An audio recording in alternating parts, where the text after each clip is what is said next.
ඊළඟට පෘෂ්ඨ වර්ගඵලය හා පරිමාව පාඩමේ 29 වෙනි පාඩමේ දෙවෙනි අභ්‍යාසය. ඒකේ පළවෙනි ගානේ කියනවා පහත දැක්වෙන එක් ප්‍රිස්මයේ මුළු පෘෂ්ඨ වර්ගඵලය හොයන්න. එයාට පළවෙනි ගානේ පළවෙනි කොටසේ දීලා තියෙන්නේ මෙන්න මේ ප්‍රිස්මය. එතකොට මේ ප්‍රිස්මය ගත්තාම මේකේ ත්‍රිකෝණ මූණත මම වෙනම ඇඳගත්තොත් මේක ඍජු කෝණීය ත්‍රිකෝණයක්. නේද? මේ පාදය 4යි ගලව මූණත වෙනම ගලවලා ඇඳගත්තොත් ඍජු කෝණයේ අඩංගු පාද දෙක එකක් 4යි අනිත් එක 3යි. ඍජු කෝණයේ ඉදිරියේ තියෙන කර්ණය 5යි. ඔන්න ඔයගේ ඍජු කෝණී ත්‍රිකෝණාකාර මුහුණක් අඩංගු වෙනවා. ඊට අමතරව තවත් ඍජු කෝණාශ්‍ර හැඩති මුහුණ 3ක් අඩංගු වෙනවා. අපි ඉස්සෙල්ලාම හොයමු මුළු පෘෂ්ඨ වර්ගඵලය හොයදී ත්‍රිකෝණේහි වර්ගඵලය. ත්‍රිකෝණයේ වර්ගඵලය සමානයි භාග්‍ය වතාවක් ආධාරකයේ ගුණ කිරීම ලම්බ කුස. සූත්‍රය ලිව්වොත් එතන භාග්‍ය වතාවක් ආධාරකය 3යි ලම්බ කුස 4යි කියලා ගත්තොත් ආධාරකය 3යි ලම්බ කුස 4යි. දෙකේව 1යි දෙකේව 2යි 3 අර 2 6යි. වර්ග සෙන්ටිමීටර් 6ක් වෙනවා ත්‍රිකෝණයේ වර්ගඵලය. දැන් මුළු පෘෂ්ඨ වර්ගඵලය අපි හොයමු. මුළු පෘෂ්ඨ වර්ගඵලය. එතන මේකේ තියෙන එක ත්‍රිකෝණ මූණතක වර්ගඵලය 6යි කියලා හොයාගත්තා. අනිත් ත්‍රිකෝණ මූණතේ වර්ගඵලයත් 6යි. ඊට අමතරව තව ඍජු කෝණාශ්‍ර හැඩති මුහුණ 3ක් තියෙනවා. ඒවයි වර්ගඵලය හොයන්නේ ඒවයි දිග පළල ගුණ කරන්න ඕනේ. ඉස්සෙල්ලම යට අඩියේ තියෙන මේ ඍජු කෝණාශ්‍ර මූණත ගත්තොත් ඒකේ දිග 5යි පළල 5යි 15යි. දිග 15යි පළල 5යි. ගුණ කරාම ඒකේ වර්ගඵලය එනවා. ඒකට එකතු කරන්න ඕනේ. මේ ඍජු කෝණාශ්‍රය ගත්තොත් දිග 15යි පළල 3යි. 15 වරක් 3. ඒකට එකතු කරන්න ඕනේ. මේ පැත්තට තියෙන ඍජු කෝණාශ්‍රය ගත්තොත් දිග 15යි පළල 4යි. 15 වරක් 4. දැන් සුළු කරමු 6යි 6යි 12යි. 15 5ක් 75යි. 15 වරක් 3 45යි. 15 වරක් 4 60යි. එකතු කරොත් 105යි 180යි 192යි. නම් මුළු පෘෂ්ඨ වර්ගඵලය එනවා එකේ වර්ග සෙන්ටිමීටර් 192යි. ඔන්න ඒ විදිහට පුළුවන් ඔය අදාළ පළවෙනි කොටසේ අඩංගු වෙන ත්‍රිකෝණ ප්‍රිස්මයේ මුළු පෘෂ්ඨ වර්ගඵලය ගණනය කරගන්න. මේ අඩුපාඩු තියෙනවා නම් නිවැරදි කරගන්න. අපි යමු ඊළඟට එකේ දෙවෙනි කොටසට. දෙවෙනි කොටසේ අඩංගු වෙන ත්‍රිකෝණ ප්‍රිස්මය මෙන්න මේක. පුතේ මේකේ තියෙන ත්‍රිකෝණ මූණත ගලව ගත්තොත් මම ඒක වෙනම ඇඳ ගත්තොත් මේක 12යි. මේ පාද දෙකේ දිග සමානයි. ඊට පස්සේ මේකේ ලම්බ කුස ලකුණු කරලා තියෙනවා 8යි.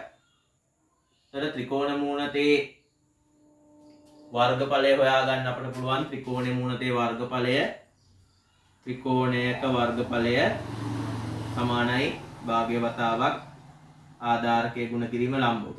එතන මේ ත්‍රිකෝණ මූණතේ ලම්බ උස ලකුණු කරලා තියෙනවා 8යි කියලා ආධාරකයේ 12යි.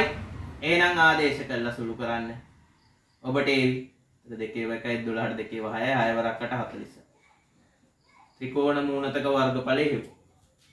ඊට පස්සේ මුළු පෘෂ්ඨ වර්ගඵලය හොයද්දි ත්‍රිකෝණ මූණත් දෙකක වර්ගඵලයයි ඍජු කෝණාශ්‍ර මූණතක මූණත් 3ක වර්ගඵලයයි එකතු කරන්න.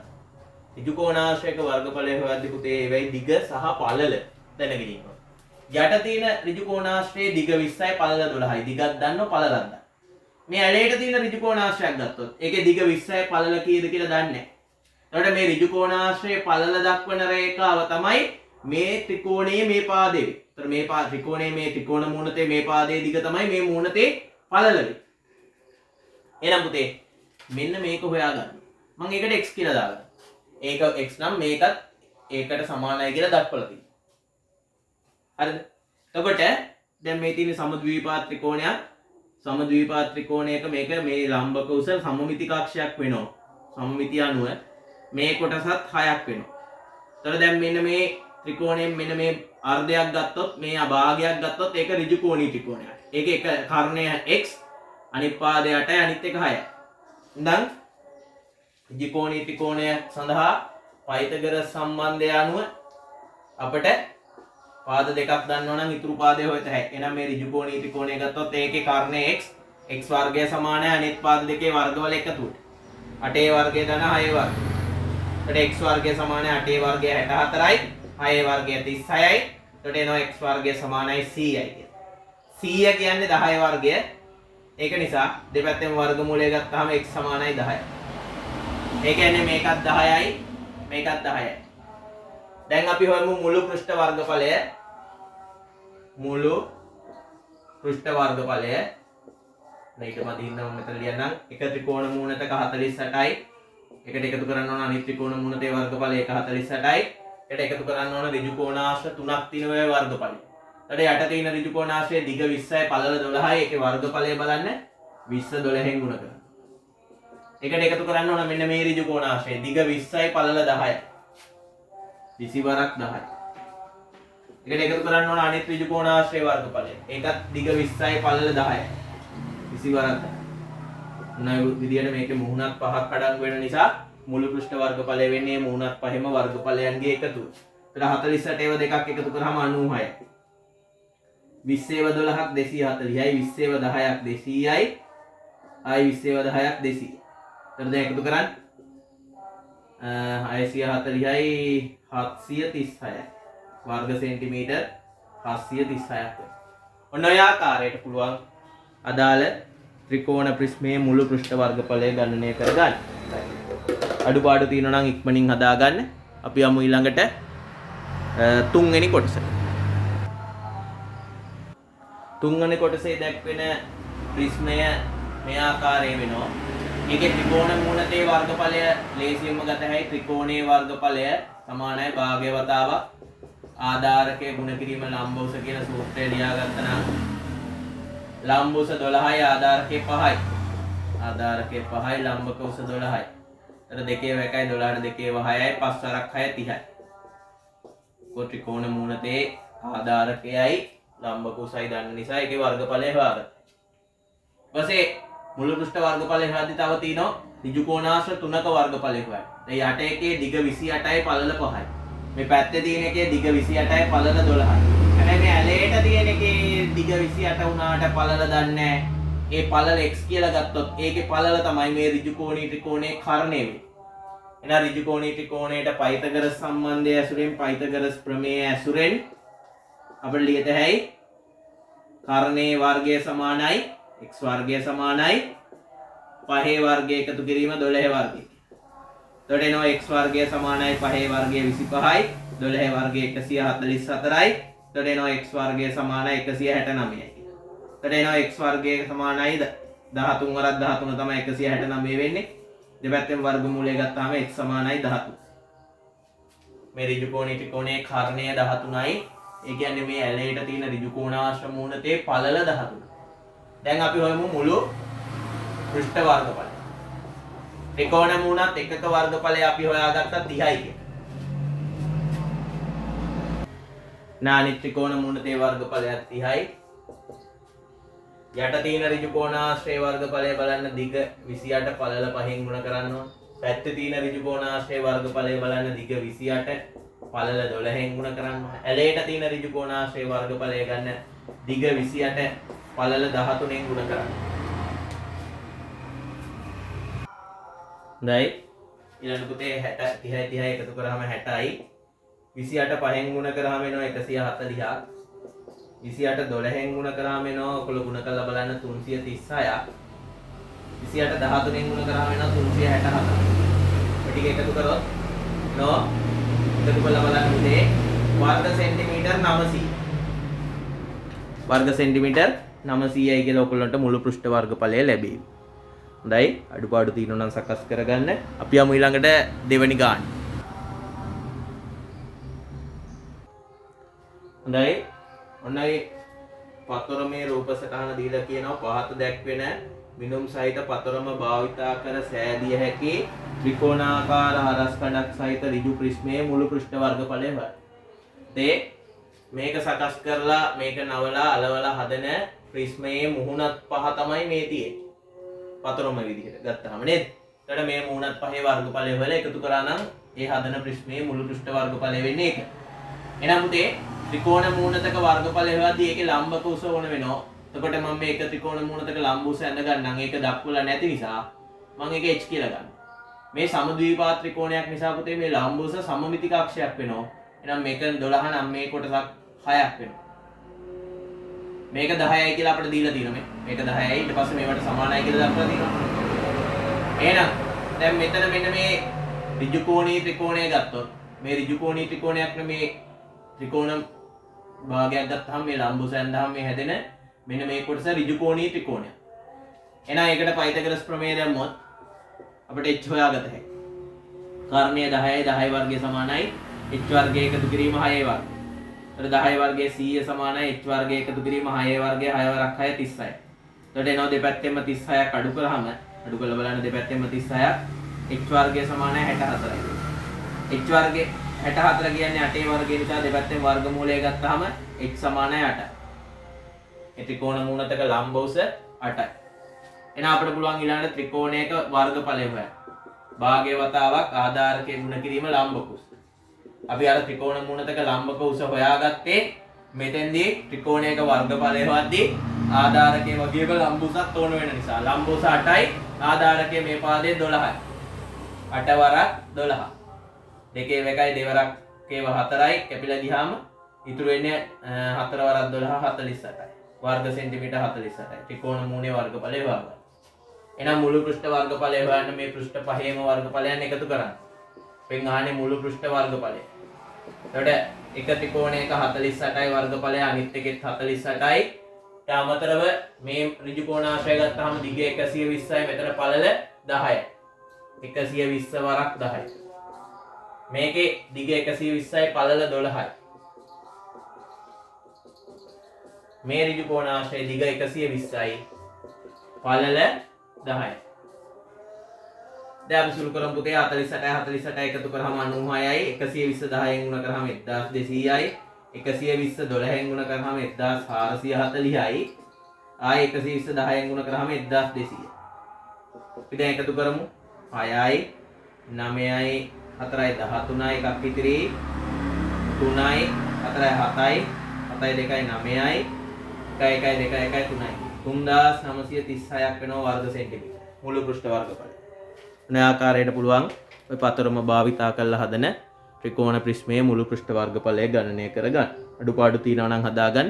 අපි යමු ඊළඟට තුන්වෙනි ගානට. ඊළඟට පුතේ තියෙන්නේ තුන්වෙනි ගානේ රූපයේ දැක්වෙන ප්‍රිස්මයේ මුළු පෘෂ්ඨ වර්ගඵලය හොයන්න. දැන් ත්‍රිකෝණ මූණතේ වර්ගඵලය හොයන්න දැන් මේ ත්‍රිකෝණ මූණත මම ගලවලා මෙහෙම ඇන්දොත් ඍජු කෝණී ත්‍රිකෝණාකාර මූණතක් තියෙන්නේ මේක 10යි මේක 10යි. ලම්බ උස 10 විදිහට ගත්තොත් ආධාරකයක් 10යි. ලම්බ උසයි ආධාරකයයි දන්න හින්දා ත්‍රිකෝණයේ වර්ගඵලය හොයන්න.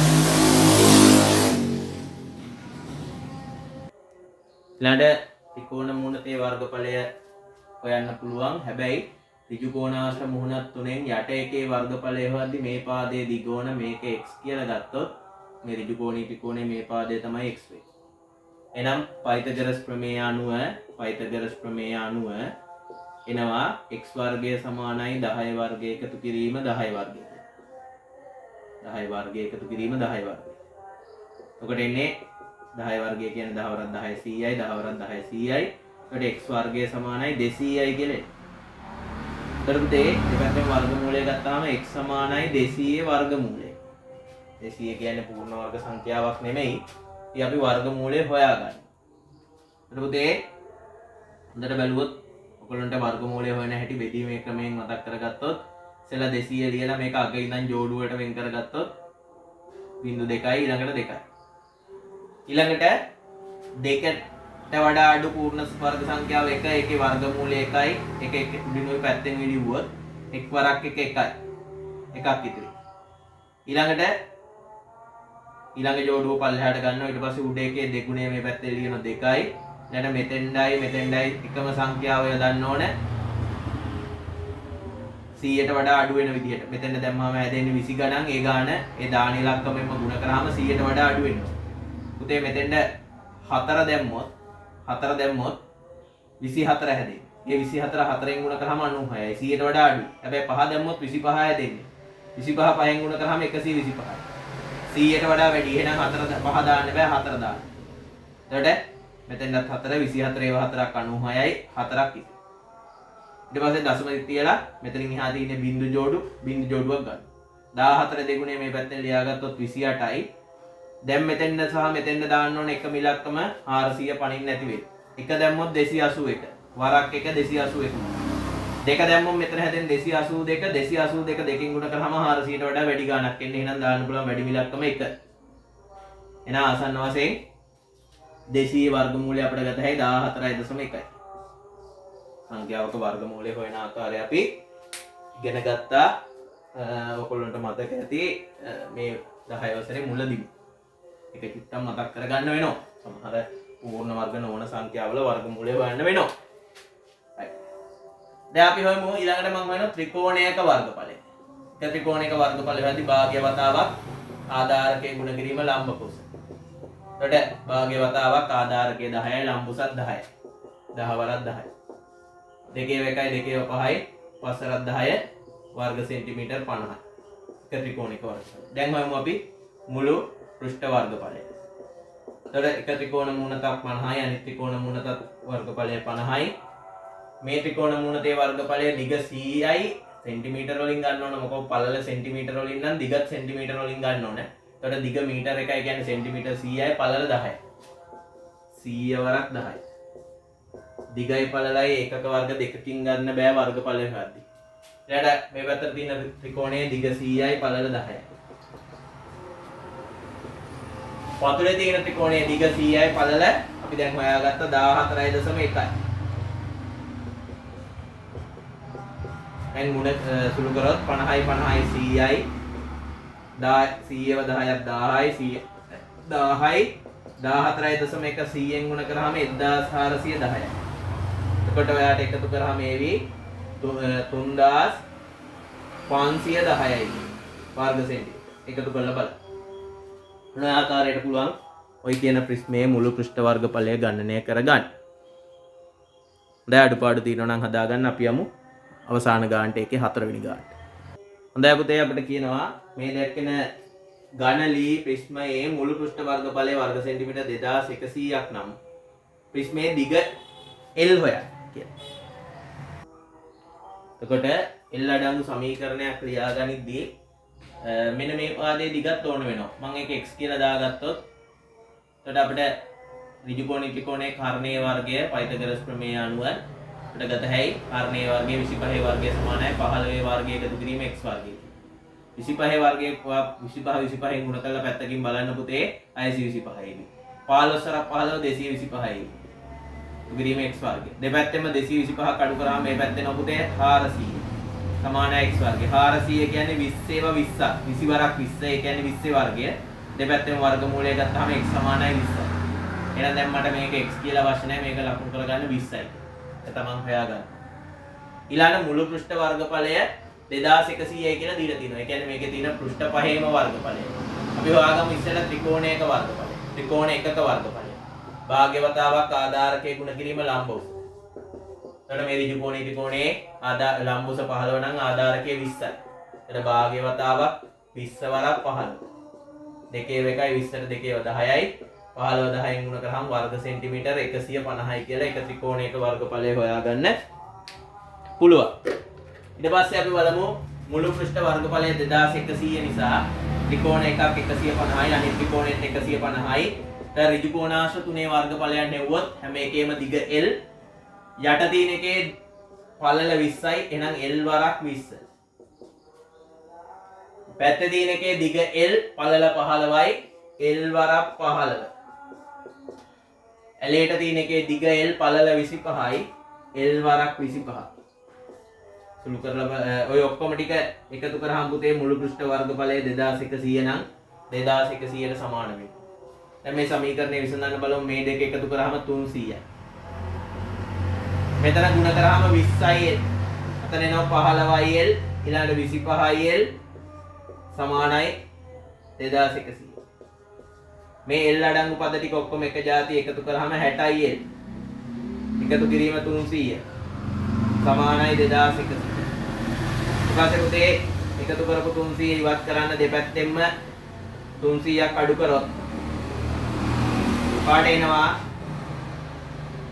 60යි L සමානයි 1800යි. ඊට පස්සේ දෙපැත්තම 60න් බෙදුවොත් එතන මේක කැපිලා යනවා බිඳුවට බිඳුවක් කැපෙනවා 186න් බෙදුවාම 30යි. එහෙනම් සෙන්ටිමීටර් 30යි කියලා අපිට හොයා ගන්න පුළුවන්. L අකුරෙන් දැක්වෙන දිග. ඒ කියන්නේ මේ ප්‍රිස්මයේ දිග. හොඳයි අඩුපාඩු තියෙනවා නම් හදාගන්න. එතනින් මේ අභ්‍යාසයේ 29 දෙක අභ්‍යාසය අවසන් වෙනවා. අපි ඊළඟට යමු ඊළඟ අභ්‍යාසයේ ගණන් ටික බලන්න.